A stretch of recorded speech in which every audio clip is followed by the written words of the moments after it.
ప్రారంభోత్సవ కార్యక్రమంలో భాగంగా ప్రిన్సిపల్ గారికి, మోడల్ స్కూల్ బోధనా సిబ్బంది వారికి, అదేవిధంగా మా కుటుంబ సభ్యులు, కాంగ్రెస్ పార్టీ కుటుంబ సభ్యులకు, పాత్రికేయ సోదరులకు, మరి మీ అందరికీ, బాలబాలికలకు అందరికీ ఈరోజు బాలల దినోత్సవ శుభాకాంక్షలు, నమస్కారం. ఈరోజు చాచా నెహ్రూ గారి జన్మదినోత్సవం. దాన్నే భారత ప్రభుత్వం మరి బాలల దినోత్సవంగా, ఎందుకంటే జవహర్లాల్ నెహ్రూ గారికి ఒకతే కూతురు స్వర్గీయ ఇందిరాగాంధీ గారు. మరి జవహర్లాల్ నెహ్రూ గారు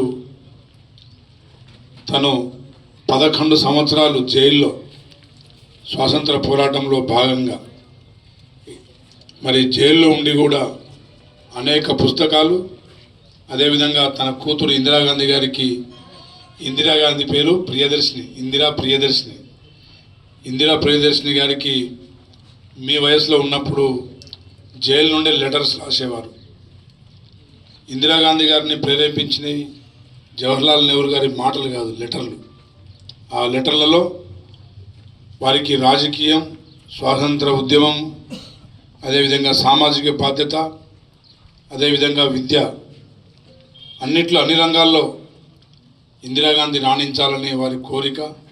ఆ తదనంతరం ఇందిరాగాంధీ కాదు, ఈ దేశ పిల్లలందరూ మరి దేశ భవిష్యత్తు, పిల్లలే దేశ భవిష్యత్తు అని గుర్తించి పిల్లల్ని బాగా ఇష్టపడేవారు. పిల్లల కోసం ఈరోజు భారతదేశ యావత్తుగా ఉన్న ఇంజనీరింగ్ కాలేజీలు కావచ్చు, ఆర్ఈసీలు, రీజనల్ ఇంజనీరింగ్ కాలేజీలు కావచ్చు, ఐఐటీలు కావచ్చు, All India Institute of Medical Sciences కావచ్చు, అదేవిధంగా Indian Institute of Administration Management ఐఐఎంలు కావచ్చు, ఐఐబిఎస్లు కావచ్చు, ఏది స్థాపించినా జవహర్లాల్ నెహ్రూ గారి పంచవర్ష ప్రణాళికలో భాగం.